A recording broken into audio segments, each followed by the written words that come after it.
Okay. Hi, this is Keiko from Brooklyn Shoe Space. Today for Shoe Talks, we are talking with Dan from Dan Hickman Boots. He is here, so I'm gonna view request. Go live. Sorry. Here we go. Hello. Hello. Hi, how are you? I'm doing good. And you? Great. Great. I'm doing great. I'm in Brooklyn. It's pretty warm today, sort of. So it feels really good. I like your mustache. Oh, thank you. So how have you been? I heard that you visited the Bootmakers Roundup? Yes, had a pretty good turnout. There was a few of the regulars that couldn't make it, but they had Uh-huh. a good turnout and a How lot of vendors. uh-huh. How far away is it for you? Uh, Wichita Falls was about 4.5 hours from me. And you drove over? Yes, Yeah. Wow. Wow. And do you go every year? Do you participate in some of the competitions? I have the last couple of 2 or 3 years I've competed, Uh-huh. uh, and I try to go as often as I can. When I was Uh-huh. working full time, I didn't get to make it a lot. But Right. since I've retired, I've been making it. Great, great. Well, a little bit about your work too. Can you go back in time and tell us like how you started boot making? What kind of work did you do? So, I heard that you always did boots on the side. Yes, I worked full time for 37 years for the Union Pacific Railroad. Uh-huh. When What I kind first of got, work did I was a what kind of track maintenance track welder. maintenance? Yeah, Uh-huh. and Wow. so before that, I had worked at Hire Boots in Olathe, Kansas, in the shipping and receiving department. So I Mm-hmm. was wandering around the factory quite a bit, looking at it, and was intrigued Right. about that. And I was living in Tulsa. My Tulsa. brother was, yeah, Tulsa, Oklahoma. Yeah. My brother was going to school down at Oklahoma State Tech in Okmulgee, Oklahoma. And he Uh-huh. told me they had a bootmaking course down there. And I thought, Oh. well, I got to go check this out. And I did, and I enrolled, and I spent almost 2 years there. When was this? How long ago was this? I started in February of 1976, and I graduated in January of 77. Wow. Wow, wow. I said, Um, did I say 76? It was 75. So it was 75. 2 years. Yeah. Yeah. Okay. Wow. So you learned boots there, and then did you work for somebody? I didn't. I wished I had of. I didn't. I went back to Coffeyville, which was my hometown, Coffeyville, Kansas, Mm-hmm. and I had a repair shop and made a few pair of boots. Not many. Coffeyville is not a boot town, but Mm-hmm. I was starving, and my dad worked for the railroad, and he said, "Well, I can get you a job if you want it." So Mm. I did. In 37 years, I stuck with that. Uh, Yeah. I I But had my shop equipment always, and uh-huh. so I dabbled in leather work and making boots for myself, family, friends, and that kind of stuff. Mm-hmm. But Mm-hmm. uh, and then got married, had family, and that kind of got put on hold. Mm-hmm. So I didn't make boots for about probably 12 to 15 years, Wow, okay. and then got back into it. And a friend of mine who I went to school with down at Okmulgee, Lee Miller.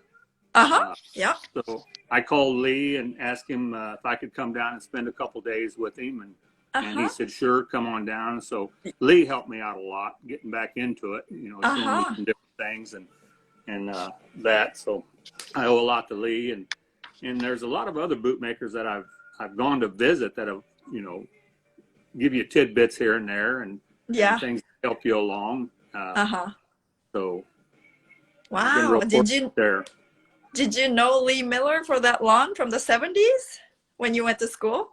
Yeah, I've known Lee that long. Now we didn't keep in touch, over that period of time. Right. He was doing his thing down in Austin, and I was, of course, doing my thing in Oklahoma. And Uh-huh. let's see, it was in another guy that we went to school with. It was in about 87 or 88. Came Uh-huh. back to Oklahoma to visit, and we drove down and visited Lee Uh-huh. and had a good visit with him. Uh-huh. So, and then I kept, after that, I kind of kept in touch with him. Nice, nice. And then how did you, so when you decided to, go back into bootmaking and visit Lee, how was it just like, okay, I'll get my tools out again and start? Did you set up in your house or garage, or how did you start? I had a little shed in the back, and Uh-huh. I'm still working in a little shed in the back. It's just a Uh, little bit bigger than the other one was. There's uh-huh. a there's a girl in back east. I can't remember her name, but she always refers to her shop as the 10-footer. Oh yeah. Yeah. And That so mine's 12 foot. okay. So That's yeah, great. I've got a real small shop. I can give you a tour with the camera if you'd like, Yes. but there's not a whole lot. There's so over here we've got my finishing stuff. Uh-huh. There's my lasting area and Yeah. bottoming. Yeah. Uh, some of my machines back there. Uh-huh. There's some of my boots that I've made. Oh, nice. I like the colors too. Yeah, Is this for uh, you? Is it your boots or is it somebody yeah. else's? Those are all my boots. Uh-huh. Yeah, you Sweet. you had sent me a message and asking me about a favorite pair of boots. Yeah. So this is probably my favorite. Oh, I was looking at the color. Nice. Yeah, this is some of the old Sheridan Kangaroo that we don't get anymore. Oh, okay. And what was your inspiration for that design? An old Olson Stelzer boot that I think it was Gene Autry had, but Uh-huh.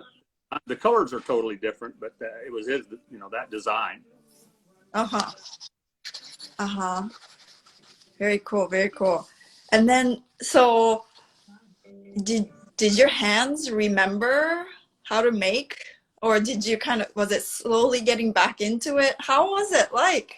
It was slowly getting back into it. When I started getting back into it, I knew the steps. I couldn't put them in order. Uh-huh. So I bought the Dennis Cottle boot on bootmaking, and I Uh-huh. read that, and I said, okay, so this is this step, and this step. So I gradually got back into it. Going down and visiting with Lee and spending a few days with him Uh-huh. helped me refine a lot of it. Yeah. Yeah. And then other bootmakers that I've met, Blucher Boots down there at Smitty, Yeah. and I've gone to visit Alan Bell and Tex Robbins and Brian Thomas, and just a Yeah. bunch of different guys that have just really free with their technique and their Yeah. information. Yeah. It's a Oh, different that's world so, with bootmaking now. yeah. Everybody's wanting to preserve it, and so they're passing on their knowledge. Yeah. Yeah. That's so great. And the machinery, did you always keep it with you, or did you have to kind of acquire them after you got back into it? I had it in storage, and so when I started to get back into it, I was using some of my old equipment, and then I got divorced, and Uh-huh. so I could afford to buy some newer equipment, and so I did. I gradually upgraded because I used to have a Uh, big long line finisher that are just boat anchors, yeah. and couldn't get it in my shop. I had it in there, but I couldn't move, so I got rid of it, and I bought me a compact Yeah. Come set. on. Uh-huh. Upgraded my curve needle, and the one machine that has been a staple is my old 3115. I bought it in '77 when I got out of school, and I've had it ever since. Wow. And then do you maintain your machines all yourself? Well, there's really not a lot of maintenance on them, as long as you keep Right. them oiled. Yeah. Change the needle or all when you have to, but Right. just like an automobile. You know, you just do your regular maintenance on them, and you don't Right. have a whole lot of trouble with them. Right. And then I didn't see an outsole stitcher, or did I see one? Do you have? It's covered up. It's covered up. Oh, okay. I keep it covered up for the dust. I don't like Yeah. getting all the dust done because it's oily and that Yeah. dust just sticks to it terrible. Right. And then I've got Oh, another one in the garage. wow. Okay. So I used to always call, you know, I'd go to a boot shop and I'd see 2 curved needles and I'd say, oh, you're a rich bootmaker. And so now I've got 2, and it's nice to have a backup. Yeah, to have a backup. Right. So now that you retired, you were saying, congratulations. Thank you. It's the best job I ever had. Yeah, that's so great. I mean, you said it's track maintenance, but you welding, so you also worked with your hands. Different kind of. Mainly here in the shop. I haven't done any welding since I retired, and the type of welding that I did for the railroad was totally different than, you know, because we were welding the rail together, a lot of build-up work, you know, rail ends and different components on the railroad. Right. I see. Well, yeah. So let's go dive into boot making. So now, are you working on something for yourself at the moment? I'm not working on anything at the moment. I've got a couple pair started, but they're kind of on the back burner. I'll show you. Yes. That's great.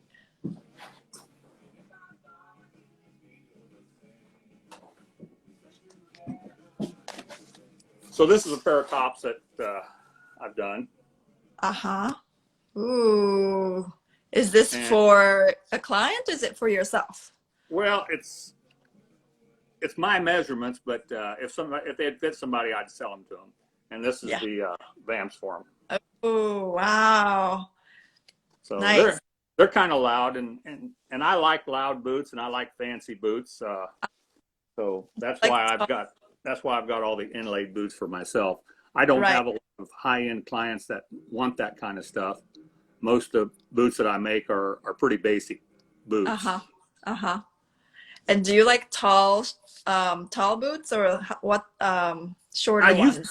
I used to really like tall boots. All my boots were either 14 or 16 inch tall. But I think the older I get, and because of the heat in Oklahoma and humidity, I've gradually gone to a shorter top. So 12-inch top is what I'm normally making. 12-inch. Yeah. And then do you prefer the pointy or a little almond, or do you do square? Well, it's really, you know, I've got some box toe boots. Yeah.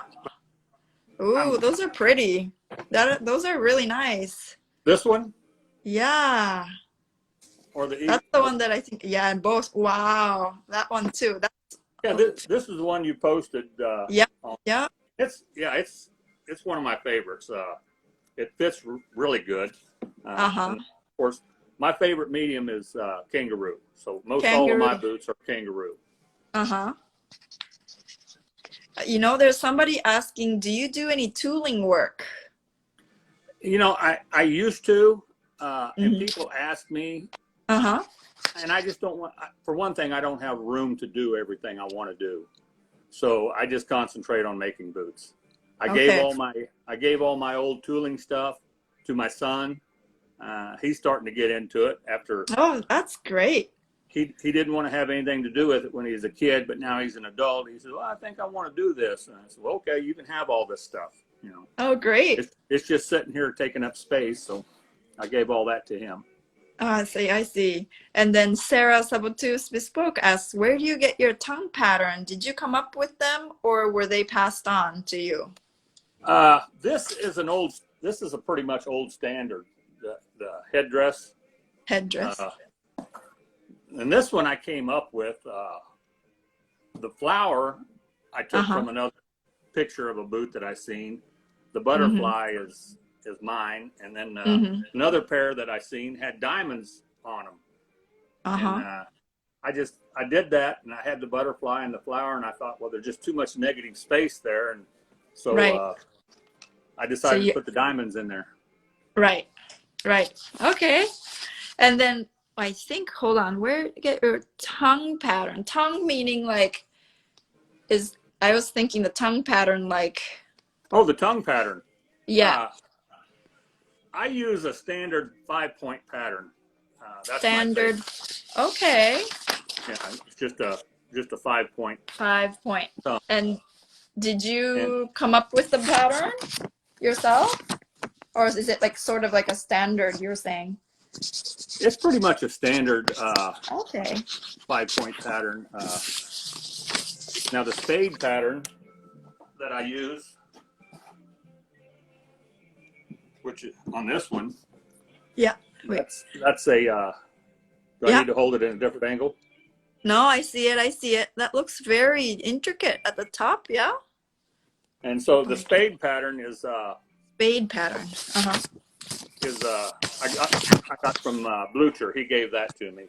Uh-huh. And a lot of people use the spade, and they'll probably have a little different shapes of it and everything. But I kind of like this one. Yeah. It is very nice. And that stitch pattern, I believe, I don't know where it originated. I know Ray Jones, bootmaker down in Texas years ago, made a lot of boots with that pattern, and I just love it. Yeah. It's really nice. Yeah, it's a really neat pattern, and takes up the whole boot top. Yeah. And are the stitches like gradation of colors? Is that can you hold it up again? I'm trying to see. Wow. Is It's called is it the it's called multicolor thread? yeah, it's called variegated. Oh And yeah, then very. so I've Wow. got 4 rows of variegated, and then a row of white on each side of it. Yes. Wow. It's And really pretty. so this is what the variegated thread Threads looks. look like. Yes. But like to make it so that all of the shades of the similar colors are in the similar spots.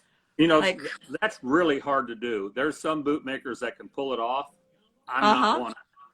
Really? I It looks like it though. From well, a a lot of little them, bit.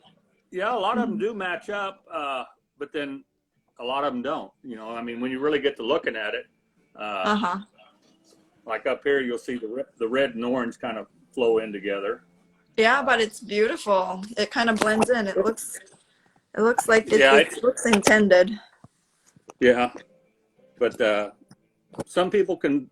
Lee Miller, I've seen some that he does that are just really good. Uh-huh. Yeah, I yeah. I just don't have that capability of putting them all to where it matches good. Hey, another person asks, Dan, have you ever explored adding cushioning, especially in the ball of the foot for people with feet problems and dancers? Is that for insoles, and sock lining, I'm assuming? I don't do a cushioned insole or anything like Mm-hmm. that. Mm-hmm. And I think, I don't know, the leather insole, I think, it forms to your foot and gives you a nice footbed. Mm-hmm. And as far as, doing something with people with feet problem, then you're kind of getting into orthopedic work. Yeah. Yeah. And I don't do that at all. Right. Okay. But then do you adjust lasts for people's feet? Yeah. Yeah. I'll build the last to their measurements. Yeah. Yeah. But that's as far as it goes, is hand fitting, fitting the last to it. If they've got Right. major feet problems, then I can't help them. I can't do Right. anything. I see. But then your insoles can kind of mold to the arch of the Right. last and stuff. Yeah. And that's about the extent. Yeah. Yeah. Yeah. And I Wow. wet mold the insole to the last, and I wrap it with elastic and get it. Mhm. And then once it's dry, then I'll trim it up and get it ready for inseaming, lasting the boot in. Mm-hmm. What's the process of the boot making that you love? Which part? Well, my favorite part is the part that I'm not that good at, and that's top stitching. I like top stitching, and I like inseaming. I'm really not a big fan of bottoming out, this, doing the soles and heels. I Uh-huh. do it, and I'm adequate. There's people that do a much better job than I do, but that's probably my least favorite, is finishing them out. Yeah. Yeah. And do you feel like you know some techniques, or do you have techniques that you use that some other people don't use, like something special to you? No, not really. Mm.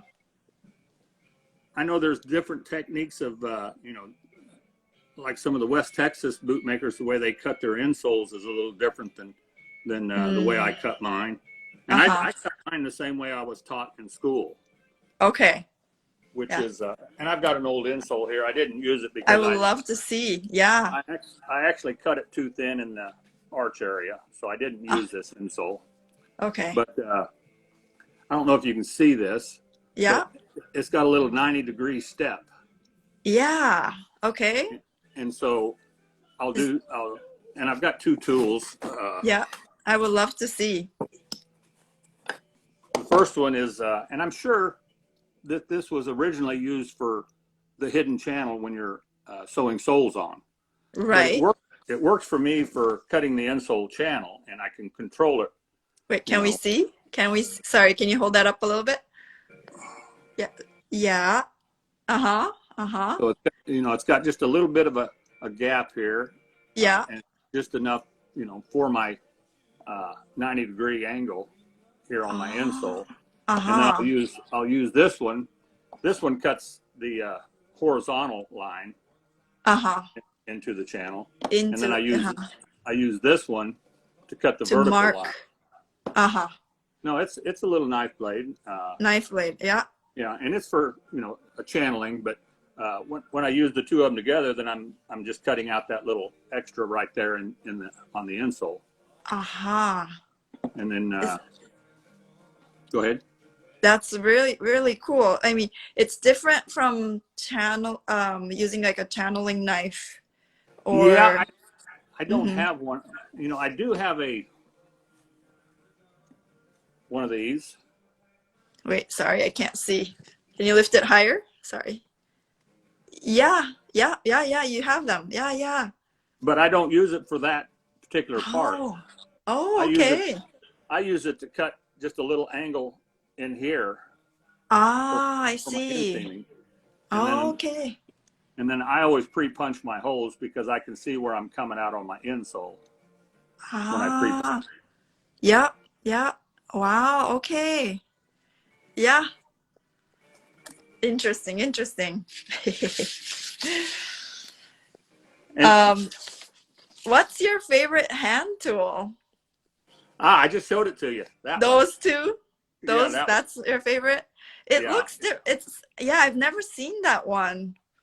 There's a bootmaker, and I don't remember if he's in Connecticut or somewhere back east, but Wild Bill. Wild And Bill. he used to sell a bunch of tools, and I bought that tool from him at the Roundup years ago. And if I ever break the blade or the blade ever wears out, I don't know what I'm gonna do. It's because there, you just can't find them anymore. Right. But before you got it from Bill, did you not I have I that? hand cut them with a knife, and I didn't like doing that. Yeah. It's really tough. Right. So it's a if I'd have known if I'd have known about the channeling tool back then, I probably would have bought one of them back then and used it. but Because, yeah. there's several bootmakers that do use that particular tool. Right. What's the name of that tool? I want to look it up. Well, it's Is just there a name? it's a channeling tool, and the only name on it is made by the Champion Company in St. Louis, Missouri. Okay. But I'm going to look it up. I don't know that I don't think it's in the dictionary of leather tools. No. Oh. Huh. But I know it's some kind of channeling tool, and I'm pretty sure that it was they used it for the hidden stitch when they sewed soles on. Yeah, yeah. Okay, that's my homework. I'm gonna look it up. Somebody, Graham Ebner says, "Can you please show it again, like in in the camera?" Wait, can you? And then can you put it to the side? Yeah. So the blade. That's the This blade. this is the blade side, Uh-huh. Yeah. and then And then there's a little space between there's the L shape. yeah there's a lip that you hold it down onto the insole, and then there's a guide right here that you hold it up against the edge of the insole, so you're only cutting a certain depth with the knife. Ah, wow. Sorry, I'm like staring into it. Wow. Yeah, yeah, yeah. Oh, so there's, yeah, wow. Okay, okay, thank you. Can everybody see? That's fantastic. It looks really cool. Um, wow. So now are you fully making boots now that you Well, uh, yes and no. I don't, I make probably 8 to 10 pair a year, Mm-hmm. and I don't want to make, I don't want to make any more than that because I'm retired. I don't want a full-time job again. I like Yeah, making boots, and I'm my own best customer. great. So, Yeah. but I do make, anywhere from 8 to 10 pair a year, Uh-huh. and that's just enough to satisfy me. I can buy more leather for my boots. Yeah. So, and I didn't Yeah. show you, and I don't know if you can see. Let me see. There's my Oh, your leather collection. leather up there on the loft area. Oh, yeah, yeah, really nice. Oh, Lee Miller joined. And Graham says, I have one that cuts straight. I think American Channel Knife is the name. And I had one of them, and I couldn't get along with it. Okay, so it's different. Yeah. Yeah, it is. It is different. Mm, You hold it vertically or like this. towards you. Yeah, and anything that I have to, but I just couldn't get along with it. I had Mm, one, ended up selling it or trading it mm, to a tool guy down at Wichita Falls for mm, another tool that I wanted. mm, So mm. Cool. Okay, so it's interesting that you can do that also at the roundup. yeah, That if you've like, never been, you need to try to come sometime. It's a fun thing to be around all the different bootmakers and uh, the seminars that the bootmakers put on. And Lee usually does a seminar, and uh-huh. usually really informative on that. Yeah. Oh, very cool. Oh, that's an awesomely organized 10-footer, Dan. I'm going to loft my leather now, Sarah Well, says. it it wasn't so organized, but I knew we were going to have this, so I cleaned up a little bit. That's a good reason too, I'm Yeah, glad I made a good occasion for that. yeah, it really But needed it. so it's nice that, you get to spend like focused time on each pair. Do you work one pair at a time or do you work a few pairs kind of overlapping?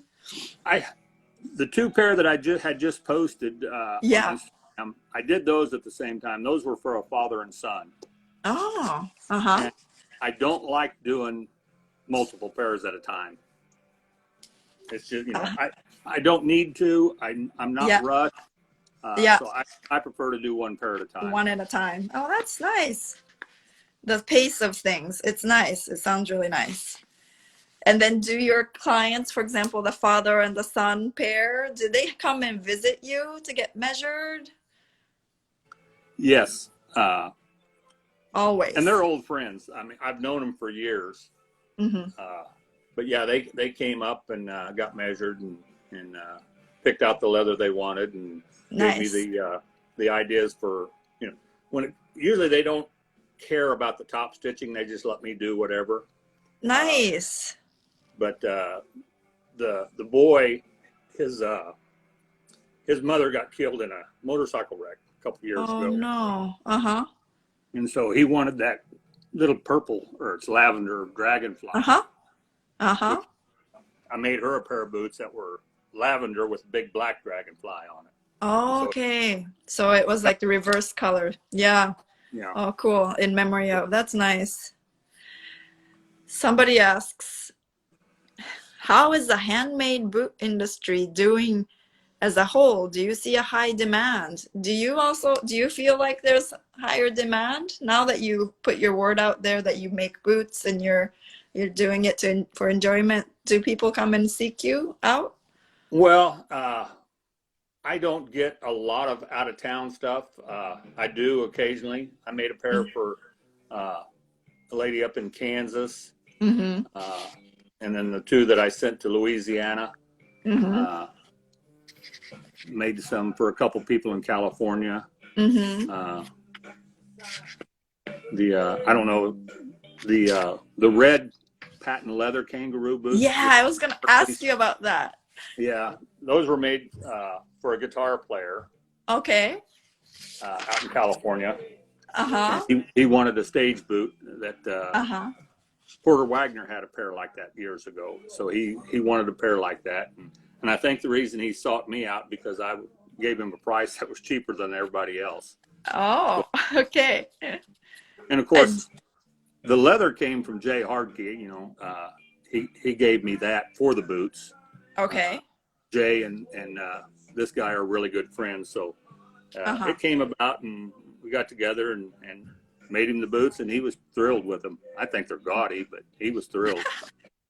It's amazing though how you work with the patent leather. It's not easy. It's not, and Lee helped me out on that because I'd never worked with patent, and Lee had, and he told me, he said it's really hard to crimp, and it was. I didn't crimp it. That was the first pair I ever done springing the vamps, and I'd never done that. And so Lee sent me a pattern and said, do it this, and explained how to do it and everything. It worked out well. I got to Lee for that. Yeah, that's great. And then how about the toe area? How did you, like some people were asking how to crimp patent over like pointy toes? Lasting, to use some heat? No, I didn't use any heat. And lasting, it wasn't any problem. It lasted very stretchy. real good. Not a lot of stretch to it, but you just had to pull the right amount and tack it over. And, right. I think I went over them 2 or 3 times, to get to where I could finally get it laid down right. Yeah. And then was it kind of like the artwork? Was it trapunto? Like, did it have something in there? It looked like it was 3D. Or was it just stitched? No, it had, I had the design stitched out on the paper. And so I put it on the back side of the fleshy side. And I patterned it and then drew it out with an ink pen or a pencil. Yeah. And then I rubber cemented string. Right. And then once I glued it all together, then I just sewed around the string. Nice. And how thick was the string? I don't know. It's basically the same stuff I use in my curve needle. So like 6 so right. So not so thick. No, just and the kangaroo is so thin that once you glue it and got a little bone folder that I just went around and creased everything and then just sewed around the pattern. Right. It looked subtle, but it looked very distinct. That's why I was asking. I thought from a photo, sometimes I can't tell how big well, I think is. I think Lou Casey used to do a lot of that corded design like that. Really cool. How long did it take to make that pair? Oh, probably. I probably worked on them probably close to a month. From start to finish. Yeah. I hate to say anything about hours because you can't make a pair in 40 hours. You just can't work 8 hours 5 days a week on one pair of boots because there's so much drying. Yeah. And plus I'm not like a lot of the boot shops that are back ordered. I mean, these guys that have 2-3 years backlog, you know, they've got to put out boots. Yeah. Uh, Rank it I out. don't. Right. I don't. Right. So, okay, that's good. That's great. Um, do you always wear your boots? Like in a Uh, shop? Like today, are you wearing your boots? yeah, I'm wearing a pair of I'm wearing these. Oh, fun. You really like color. Oh yeah. Well, a friend of mine gave me that vamp leather. Uh-huh. We were visiting his shop, and Randy Moe and I made a little road trip, and we were Nice. visiting this guy's shop in Tucumcari, Tim Bishop, and he Uh-huh. had this. He showed me this piece of leather, and the color was just, oh man, I got to have some of that. He said, "We'll cut you a set of vamps in Oh, town." great. And as soon as I seen it, I had the green leather already, and I said, "Well, I know what's going on those." So Yeah. Yeah, yeah, yeah, yeah. Oh, that is really cool. Um, do you think you want your son, you were saying, started doing tool making? Do you think he would be interested in your boots, boot making? Do you think? well, he's expressed interest in it. Uh, Mm-hmm. and I've got a good friend that lives down at Beggs, Randy Moe, who Mm-hmm. also is a bootmaker. Uh-huh. And my son John said, "Do you think Randy would teach me how to make boots?" And I said, "Well, I can teach you how to make boots." He Yeah. said, "No, I don't want to learn from you. I want to learn from somebody else because you're too hard on me." Oh, So,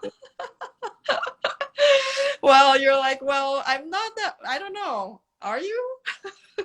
But I don't know. no, I don't think so. But Right. you know, But he wants to learn he from just, somebody else. yeah, I think he'd like to get the basics from somebody else. Right. Uh, Yeah. and I told him, you know, I said, you know, I can show you, you know, Yeah. what you need to do and this and that. But the problem I have is the 12-footer. I mean, you get two people in here and you're just constantly bumping into each other. Right. Uh, Randy lives down at Beggs, which is only about 20 miles from John's house. Uh-huh. And he's got a big shop. So it would be really convenient for Randy to show him. And Randy would. He said he would. Oh, great. Oh, that's so great. So you feel like maybe in the future, maybe you can do like a father-son boot Well, making. it'd be kind of cool. Yeah. If nothing else, I would love for somebody to have this stuff when I'm gone. You know, Right, right, right. instead Right, of him selling it off, that right, he would be able to use it. right. Definitely. And then not only your son, but would you take apprentices? You know, I wouldn't have a problem with an apprentice, but I would love to be able to, you know, show somebody. But then again, you Yeah. know, my shop is so small. They would, Right, you know, have to be aware of that, you know, right. and if they wanted to come here and as an apprentice and hire them to do stuff, no, because I don't have that much work. But if Right. someone wanted to come and learn some basics on this stuff, Yeah. then yeah, Yeah. I wouldn't have a problem with it. Yeah. Oh, that would be great. Yeah. That's cool. I guess I had some like businessy questions, but I won't ask you that part. But then Okay. um if you had like unlimited resources and time, I guess like what kind of shoes and boots would you make, and for who would you like to make for? Oh, well, if I could afford it, I would make myself a pair of full alligator tops and Full bottoms. alligator. Yeah. Yeah. Do you like alligator? I've I've Do only you? made one pair of and they weren't gator, they were Nile crocodile, but Right. it works really nice. Uh-huh. You know, it makes a beautiful shoe or boot. Yeah. Uh, I have made a couple pair of shoes, uh, and I had no idea what I was doing, but they turned out okay. Yeah. Yeah, yeah, yeah. Have you made boots for your son? I made him a pair of lace-up boots, the first Uh-huh. pair of them I ever made. He's not a big pull-on boot guy. Uh, Okay. I've been trying to get him back over here, you know, so I could measure him again, and he broke a foot Oh, and so his foot has kind of changed a little bit. So I need to remeasure him and get sure. another, get his Yeah. last up. Yeah. Hmm.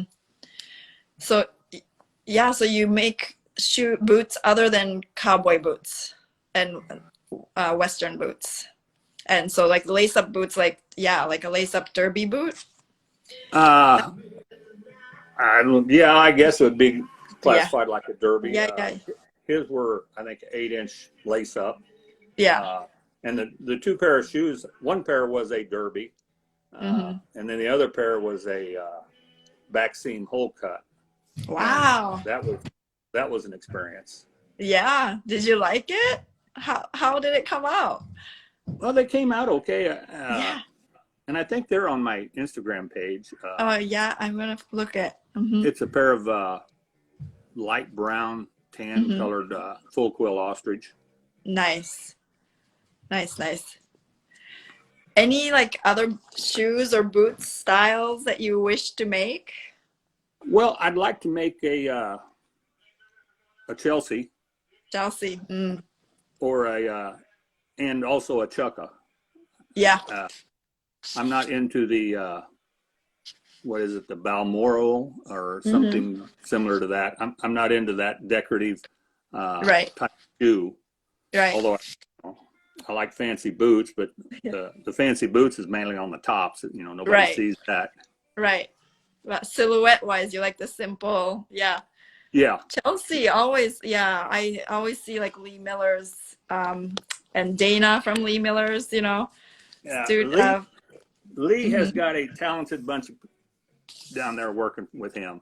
Yeah. They really good. Yeah. That Yeah. that little girl that does the top stitching, Charlotte, she Yeah. just amazes me. Yeah. Yeah. Do you also like when you were saying you love top stitching? Do you just practice sometimes on as if like even if it's not going to become a boot, do you make boot tops as like a design and sew them sometimes as like a The only time I'll really do something like that is if I'm working on a pattern that I come up with, and I Mm. usually end up trashing it because I don't like it. A lot of my patterns are old standards, Uh-huh. like the Ray Jones or Yeah. any kind of I've got a couple different fern leaves, and I did a tulip stitch pattern that Blucher Boots gave Uh-huh. me, and I did those. I'm not real artistic with my hand-eye coordination. I have a real problem drawing, Uh-huh. patterns, especially patterns that require multiple rows. I just Right. can't get spacing right to do Mm. that, and Mm. I've tried all kinds of different things, and I just really I struggle with that. Mm. But your stitches look great though, like with a Thank you. machine. Mm-hmm. It's something that I do work at. I try to do as best I can. That's so great. Like when you mentioned Charlotte, it reminded me like her stitching is like so intricate Yeah, and amazing. Yeah, she just goes yeah, at it. It's great. yeah.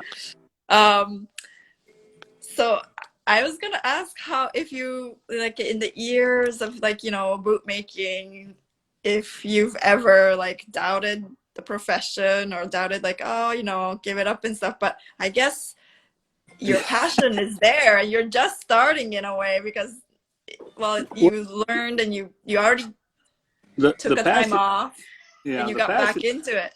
the passion's been there, and when I got out of school, which is a big mistake, trying to go out on your own right away. I was doing a lot of shoe repair because at the time there wasn't a shoe shop in Coffeyville, so I was doing a lot of shoe repair. Mm. But yeah, it was a little disheartening, and like I said, when I had a chance to go work and make some real money, then I did that. Yeah. Yeah. But But I knew now I knew I always wanted to get back into it, so that's mhm. why I've always kept my equipment. Yeah. And did you always go to the bootmakers like roundup even when you weren't making boots, or did you start going once you started making it again? Well, again, I didn't go to all of them. No, But yeah. the first one I went to, Mm-hmm. and I don't remember what year it was, but it was still in Brownwood, Mm. Texas. So, and I think it's been close to 15, 18 years that it's been going on in Wichita Falls. So, Right, uh, and then I'd make Wichita Falls whenever I could. right. But Wow. So even when you were working yeah, in the yeah, in the railroad, you yeah, would go yeah, to the bootmakers roundup to yeah. just keep in contact with. It was still, in my blood that I wanted to get back into it. Uh-huh.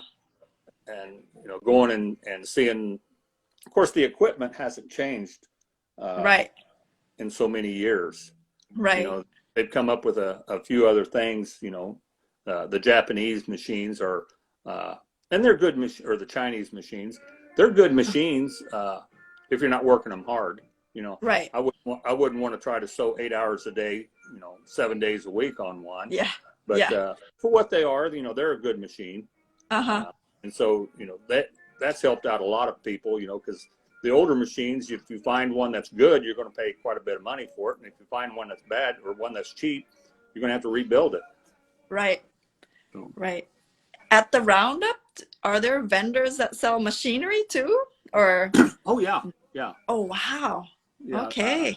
You have the Leather Machine Company out of California. They're there every year. Uh-huh. Uh-huh. And then there's a fella out of Colorado, Jim Wow. Brainerd, who Uh-huh. brings a lot of used equipment. So Oh, that's where I bought my finisher and polisher. I bought from him at the Roundup. And that wow. was about 8 or 10 years ago, I guess. Wow. And do you just drive it back home? Mm-hmm. Yeah. Wow. Okay. That's so great. Oh, Fortunately, they have a forklift at the show to help you load stuff. And yeah. then once you get it home, it's up to you how you get it unloaded. Oh my gosh. Yeah, no, I don't know how you guys do that. I've moved enough times. It's so hard. Yeah. Yeah. Lee Miller says, Dan is a natural at bootmaking. Yes. And the Elizabeth collection asks, do you see younger generation getting into boots and shoemaking? I think so. But do you? I see a lot of younger guys that really show the interest. And, well, Jared Van Kuren, for one. I mean, this guy, Who he is came this? on. Wait, oh, Jarrett. Yeah. Yeah, he came on the scene, and he is a really talented kid. Yeah. Of course, what helped him is shoe repair background. Yeah. And that because you're familiar with all the machines. Yeah. And but Jared is one of the up and comers, no doubt about it. Yeah. Yeah. Yeah. And do you feel like your shoe repair experience also helped you keep in touch with your machines too? Yeah, kind of. I'm kind of mechanically inclined. I worked on cars. So machinery is not intimidating to me, other than the curve. When I got back into it, the curve needle was intimidating. It took me to get comfortable with it again. Yeah. But Yeah. Ah, that's so cool that you that you just got back into it and you're enjoying it. When you have the passion, I mean, yeah, sometimes it gets put on hold, but yeah, it's bound to rise back to the top at some time or another. yes, and it's no rush, right? And how about like 3 to 5 years? Do you feel like you want to keep this going? Do you want to make more? Do you want to kind of keep your pace? What do you think? What would you like to be doing in like 5 years? Oh, I still want to make boots, and to quote another bootmaker, I'll probably make boots till I die or can't do it anymore. Right, right. As far as business wise, I'm pretty happy with making a small amount of boots a year. For the simple reason, I've got other interests. I'm a big dirt track racing fan, so I like to go to the races. So if I was to take off, pardon? Do you race? Like, do you ride? No, I don't. Okay. My oldest son, used to race when he was amateur, and in between my boot making, when I quit making boots, my wife and I, we got into racing, making racing leathers for motorcycle racers. So Wow. we did that for a while. Uh-huh. And then, but I still try to go to quite as many races as I can, which isn't easy because there's not very many close to me. Yeah. Springfield, Illinois. I try to go up there every year, and Wow. Oklahoma City, they have them. Okay. Wow. That's a drive. Illinois is a drive, no? How? It's 8 hours. It's 8 hours. Wow. Cool. That's dedication. Yeah. And do you have like a specific racer that you love, or do you just like the atmosphere, or do you? Well, I've got a certain racer that I follow now. I don't Mm. love him, but I really like his mechanic. Mm. I'm That's good it. I'm good friends with his mechanic, and I get to go to quite a few races with him. Oh, Uh, cool. I've been to California. I've been to East Coast, West Coast. Was in what was it, Weedsport, New York, a couple years ago. Uh-huh. So yeah, I get to travel the country with him. Unfortunately, I don't get to see a lot of the country because it's just from the windshield of a van, you know. Right, right. But like, but it's really cool though. So that takes time, actually, Yeah, probably away and from, uh-huh, yeah, and that's why I say I don't want to be that busy that I have to uh, always be be glued making. to this shop. Yeah, You know, yeah, if I want to take off for a week and go to the races, then I can do it. that is amazing. That sounds That's like an amazing life. that's what retirement's about. Ah, yes. Someone says, I'm a FIT student and just started learning shoemaking. I've been doing tooling for 7 years now, so this is exciting field to get into. Well, good luck to you, right? Yes, Yeah, definitely. and you know, getting into shoemaking or boot making or anything, Mm-hmm. you know, you really need to be close to somebody that you can, you know, that you're able to go visit Uh-huh. and or take a course and then spend some time in a shop, you know, doing Mm-hmm. some apprentice work and stuff. Uh, Mm-hmm. Lee is a perfect example of that. He takes on, you know, several apprentices, uh, Yeah. and they blossom under his tutelage. Yes. You know, they Yes. really do. Yeah. Do you have somebody else that you feel like you would like to go visit and learn a little couple tricks from? Uh, Other than Lee, maybe Tex Robin. Tex Robin. Tex, yeah, in Abilene, and then his protege is Brian Thomas, and Brian makes his style is like Texas, and I've been to both shops, Uh-huh. and they're both great guys.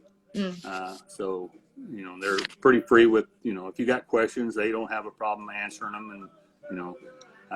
I wasn't there long enough to really observe a lot of their bootmaking technique, Right. but and Alan Bell, who is in Abilene also, is another great bootmaker. Uh-huh. Alan Bell. Yeah. I'm gonna check them all out. Cool. Oh, so the same person who said just started shoemaking says, and I'm a retired military, so I know the retired life. Oh, that's so great of her. Well, and that's a good thing, you know, because you know, like me and Randy Moe, he's retired, and he followed the same path I did. He was just a few years behind me. He went to school down there, Mm-hmm. and then got a job and did that. And so he's back to making boots now too. And so we're both retired. And last spring, I said, well, I'm going to Arizona for about a week. And he said, well, you mind if I go? And I said, no, not at all. So, you know, we went to a couple of shops in Tucson, and then we stopped in Tucumcari and visited a shop. But unfortunately, that was in March, right when the COVID hit hard. So we didn't get to spend a lot of time anywhere in particular. Mm-mm-mm-mm.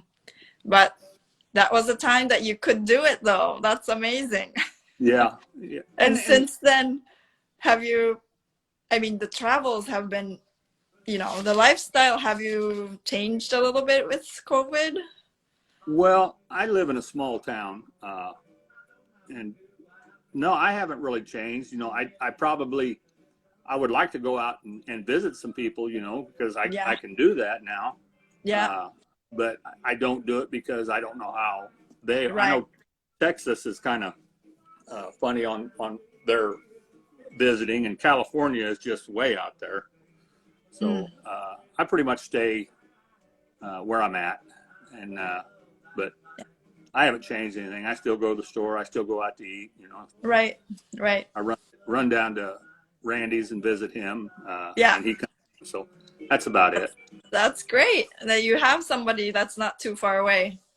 Yeah. That he lives about an hour away, and so you know, if either one of us have a problem, we call each other and try to work it out one way or another, whether it's on a machine or whether it's with a piece of leather. That's so great to have that camaraderie. Yeah. Oh, so sorry. The Elizabeth collection, I thought it was a she. She says him. It's a him. It's a Elizabeth. Elizabeth collection is my business name. Okay. Well, I'm looking forward to seeing the collection or the shoes that you might, you know, put out in the world. I'll check you out too. I gotta note it down. But yeah, no, thank you for taking your time today. But It's my pleasure. I love that you're, you know, starting to make boots again, and I would love to see more. Well, I'll post them up when I get them done. Yeah, definitely. Oh, another question. Do you think from the time that you started making, so in the 70s, did your feet change? Oh, yes. Did you have to remeasure? Can you still wear the same boots that you wore or made long time ago? Absolutely not. My foot has spread. When I was in school, I was wearing an 11. And then I ended up going to a 12, but I'm in a 13 and a half now. And wow, that's a big change. Yeah. Of course, I was 19 when I went to school. You know, so. Right. And yeah. But still, it's like you got like, yeah, wow. Okay. Did you have any injuries? No. I broke my left foot. It was a job related accident, and so I broke my left foot. And the Bluebird boots that I showed you with the yellow tops, I can't wear them anymore because they were built on a last before I broke my foot, and so I can't wear them anymore. But I still hang on to them. And I've got some of the same leather, and I've been thinking about reproducing that boot, you know, to wear. Yeah. So that may be in the works too. Yeah, that would be nice. Yeah. And any future projects? Like, do you have some designs in mind? Do you usually like think through with the colors and stuff, or do you draw? You said you don't like to draw as much, but I don't like to draw, and I don't want to use. Well, I'll say this: I'll borrow patterns, top patterns, you know, from things I've seen. And one of the patterns that I've got in my mind, and Lee Miller has a collection of old catalogs. Yeah. And every once in a while, he'll post pictures of different boot tops or different styles of boots. And one of them caught my eye. So I saved that picture. Yeah. And so that's one I'm probably going to try to do too. And it's not an inlay, but it's a really neat, fancy stitch. So that's one I've been thinking about, and I need to try to draw up. And then when you do, you just pick colors, and like, is that kind of like your design process? You combine the colors and textures and. Well, yeah. Like I said, I like bright tops. So, and I've got several different colors of kangaroo, so it'll definitely be a kangaroo top. And what color I don't know yet. I'll just have to wait and see what looks good when I decide what color vamps I'm going to use. Is that how you design process? Like, you think about the vamp first, and then you look at the top color that you're like would go with it? Yeah, because you know, when a customer comes, that's the first thing we do is look at vamp leather, Mm. and then they'll Mm. want to see what looks good with it. So then I start Mm-hmm. pulling down top leather to match it up. Yeah. And like I say, most of them don't really care about the stitch patterns. You know, a couple of the fern leaf is probably what I do the most for customers. Uh-huh. They like it. And so then it's just a matter of, you know, top thread, what goes good on that particular color of top that they picked out. Yeah. Yeah. Cool. That's like, I like the process. I like to hear people's thought processes, you know, it's different for everybody. So Yeah. No, cool. Thank you. Thank you so much for sharing your space, Oh, a well, little thank about you. your work. And I look forward to seeing, you know, your new creations, and maybe I would love to see your son come into the shop a little more. Well, I would too, and hopefully that'll happen. Yeah. Maybe when I get him measured up and start building his last, I'll just tell him he's got to come over and make his own boots. Ah, yes. Why not? Yeah, why not? That's a great way to learn. Because I've got another sewing machine that I could take over to him, and he can sit there and practice the top stitching. Yeah. Now he's not going to be able to do everything and run every machine, but being able to cut his own tops, Yeah. print his own vamps, and right. And I'm sure he's busy, so just even a little bit at a time. Yeah. Nice. Well, he works a full-time job, so yeah. But it is also like very relaxing too, in a way, to do the shoemaking, boot making. Yeah, and I'll spend 4 or 5 hours out here in the daytime, and I'll go in and eat something, watch a little TV, and I usually come back out and work in the night, at night. So and that's what's nice about I'm 50 foot from my back door where I live. Nice. Yeah, that's the way to do it. Yeah, it's a good setup. Yeah. Oh, thank you so much. Well, thank you for having me. You're in Oklahoma. I'm gonna look one day. I gotta make like a map where everybody is. Yeah. So I'm gonna make a map. And, okay. Yeah. And one day visit. It'll be so nice to visit everybody. Yeah. If you find Tulsa, Oklahoma, then I'm just a little bit southeast of Tulsa. All right. Got it. Thank you so much for your time. Oh, thank you.